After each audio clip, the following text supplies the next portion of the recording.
चाहिए। मैं पाकिस्तान नहीं जाना चाहती सर। क्या गुहार लगाएंगे अब मोदी जी से? मैं यही गुहार लगाऊंगी मोदी जी और योगी जी से।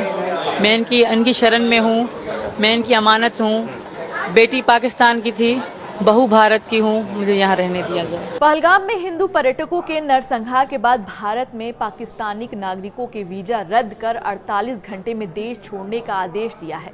ऐसे में सवाल उठने लगा है कि पाकिस्तानी नागरिक और सचिन मीना की पत्नी सीमा हैदर को क्या भारत छोड़ना पड़ेगा। नमस्कार, मैं हूं जानवी, आप देख रहे हैं न्यूज 18 का डिजिटल प्लेटफॉर्म।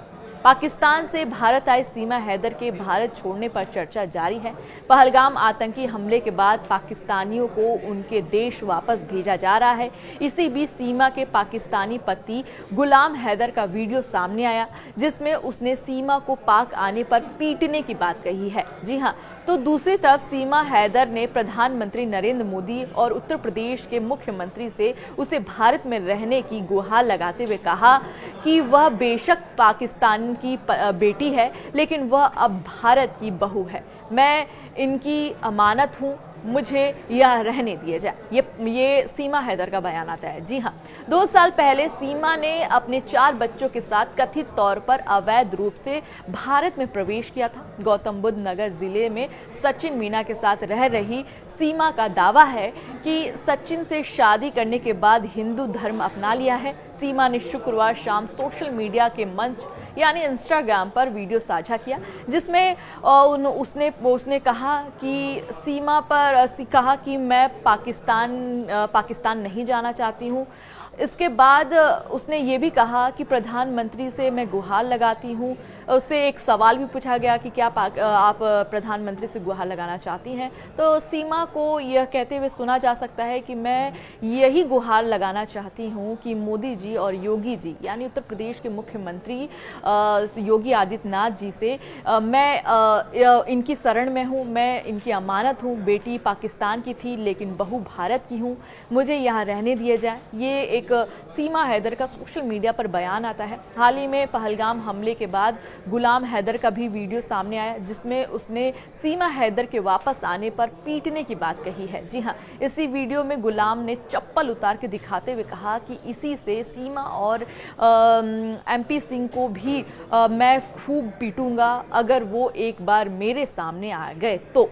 बता दें कि इसी साल सीमा हैदर ने 18 मार्च को एक बेटी को जन्म दिया है। पाकिस्तान के सिंध प्रांत के जेकोबाबाद की निवासी सीमा हैदर 2023 में कराची में अपने घर को छोड़ बच्चों के साथ नेपाल के रास्ते भारत आ गई थी। उसने जुलाई में उस समय सुर्खियां बटोरी जब भारतीय अधिकारियों ने उसे उत्तर प्रदेश के गौतम बुद्ध नगर जिले के रबूरपुरा में इलाके में रहने की इजाज़त दिया गया। 27 साल के सचिन के साथ पाकिस्तानी जो निवासी थी सीमा हैदर वो रह रही है। कथित तौर पर दोनों 2019 में ऑनलाइन गेमिंग के साथ संपर्क में आए। सीमा के अपने पाकिस्तानी पति गुलाम हैदर से 4 बच्चे हैं। गुलाम ने पहले अपने बच्चों का संरक्षण हासिल करने के लिए एक भारतीय वकील की सेवा ली थी। जुलाई 2023 में सीमा और सचिन को गिरफ्तार किया गया था। सीमा पर अवैध रूप से भारत में प्रवेश करने का आरोप है, जबकि सचिन पर अवैध प्रवासी को शरण देने का मामला दर्ज किया गया था। बाद में दोनों को जमानत पर रिहा कर दिया गया था। वहीं अब सवाल ये है कि क्या अब इस समय जो आतंकी हमला हुआ था, पहलगाम आतंकी हमले के बाद जिस तरीके से भारत सरकार का फैसला आया है कि 48 घंटों में पाकिस्तानी नागरिक अब चले जाएं अटारी बॉर्डर से, क्या अब सीमा हैदर सच में वो अपना घर सीमा सचिन को छोड़कर जाएंगी? क्या अपने 4 बच्चों के साथ, यानी 5वां बच्चा भी हो चुका है, 5 बच्चों के साथ सीमा भारत छोड़कर पाकिस्तान वापस जाएंगी या वो यहीं रह जाएंगी? तब तक लीजिए मुझे इजाजत, नमस्कार। पहलगाम में हुए आतंकी हमले के बाद से भारत ने पाकिस्तान पर कार्रवाई शुरू कर दी और इसी क्रम में भारत में रहने वाले पाकिस्तानी जो शॉर्ट टर्म वीजा पे है उन्हें 48 घंटे का समय दिया गया है। लेकिन इन सब के बीच एक सवाल जरूर उठने लगा है, वो सवाल है पाकिस्तान से आई सीमा हैदर को लेकर।